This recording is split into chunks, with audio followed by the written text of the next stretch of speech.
Welcome friends, this is Ramkumar bringing you the 42nd episode of the Educative series.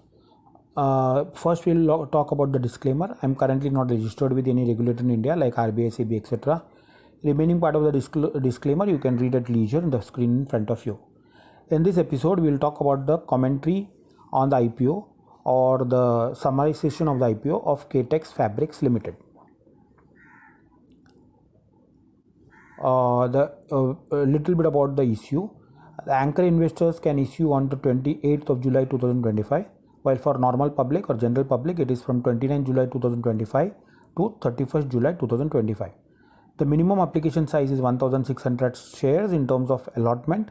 In terms of application at the minimum lot, it is 3200 shares at a floor price of 171 rupees to an upper cutoff of 180 rupees. So if you look at 3200 shares with respect to the floor price and cutoff price, the minimum you have to put in the application is for 2,73,600 or 2,88,000, somewhere in between based on the price that you quote.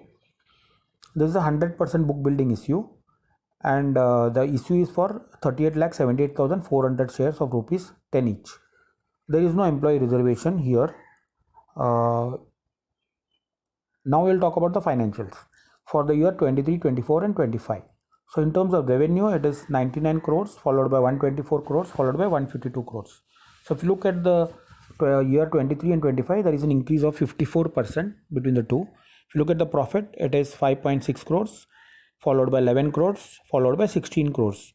So here you can see that the profit is jumped up by about 202% between 23 and 25.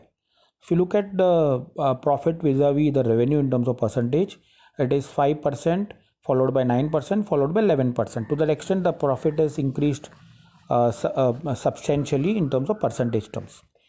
The total assets of the company for the same 3 years, that is 23, 24, 25, 72.9 crores followed by 95 crores followed by 125 crores.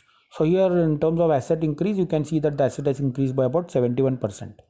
If you look at it in terms of asset with respect to revenue, it is 73%, 75, 76% and 81% in 2025. The EPS for this company is 11.44 based on the usual weighted EPS method. If you look at the PE at the lowest or the cutoff, it is 14.95 and the upper cutoff it is 15.74. Now we'll talk a little bit about the company. As far as this issue is concerned, IPO is concerned, it is 82.49% fresh issue and OFS portion is 17.51%. The registered office and the corporate office of the company is located at Amritsar in Punjab. The BRLM, that is book running lead manager appointed for this IPO, is Socrademus Capital Private Limited. The RTA for this IPO is Big Share Services. And the underwriter for this happens to be Socrademus Capital Private Limited, and they are underwriting it to the extent of 100%.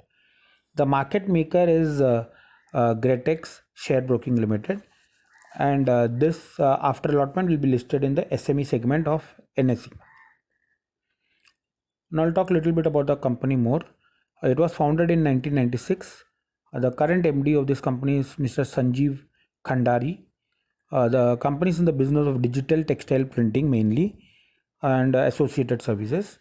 The bulk of the revenue is received from North India, the few states in North India, 6-7 states in North India. In 23 it was 91%, 24 it was 84.8% and 25 it was 89.68%.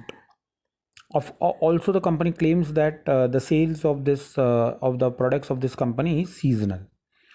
They have got 3 brands which is mainly sold in the tier 3 and tier 4 towns or cities in the North India.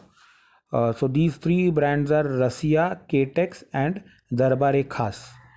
The objects of this IPO is capital expansion on warehouses, that is to buy warehouses, to buy sales office.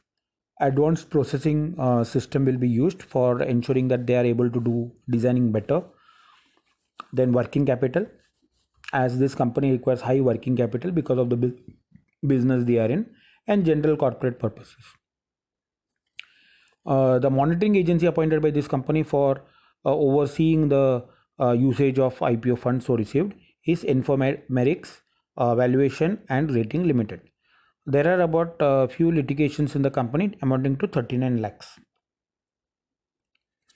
Now, if you look at the CAGR, in India, the CAGR for this company industry is predicted to be about 11% from 24 to 30. The cash flow the company claims in the prospectus is negative. So continuous negative cash flow could create issues in terms of company being able to maintain profitability. As far as supplies are concerned, the top 10 suppliers amount to 71% in 23, 62% in 24, and 68% in 25. So there is a concentration risk in terms of the suppliers being limited and contributing to almost 70% of the total supplies sought by the company.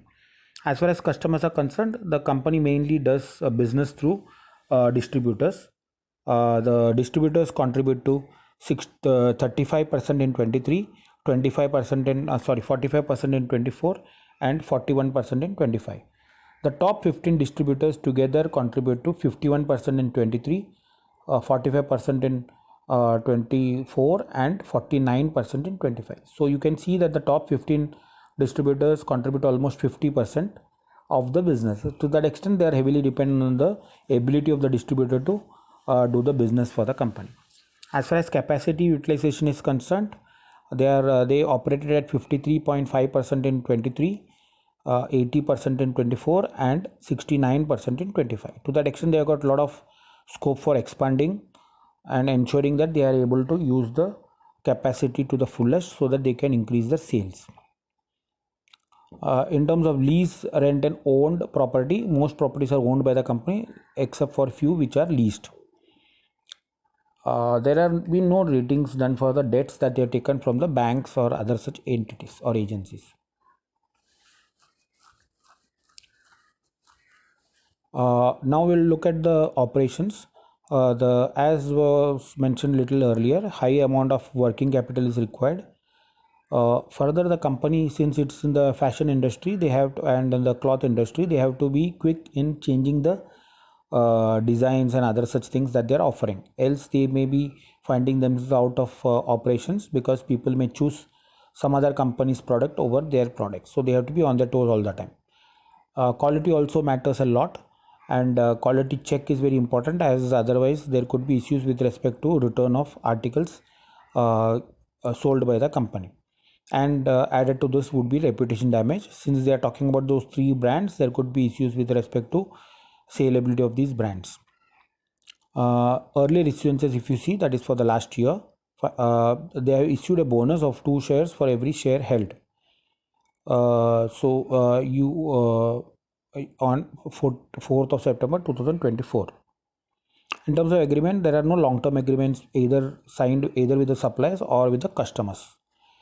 As far as non-compliance are concerned, there are quite a few non-compliances with respect to filing of forms with ROC, and there are some forms which they claim is missing in the portal, and they themselves do not have clear copies of these forms. Internal controls to ensure that these issues are not encountered in future is not clearly mentioned in the prospectus. We have summarized the RHP and placed it to you for your perusal. This is meant to be purely an educational exercise to make the viewer aware of the pros and cons of the financials and the strengths and weaknesses of the company. In light of the above, there is no reference to the correctness or otherwise of the price on offer, prevailing grey market price, possibility of listing day earnings, etc.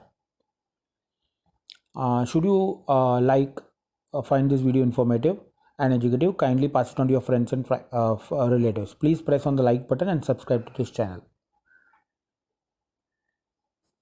The source of the information in this episode is the RHP that has been filed by the company with SEBI and NSE.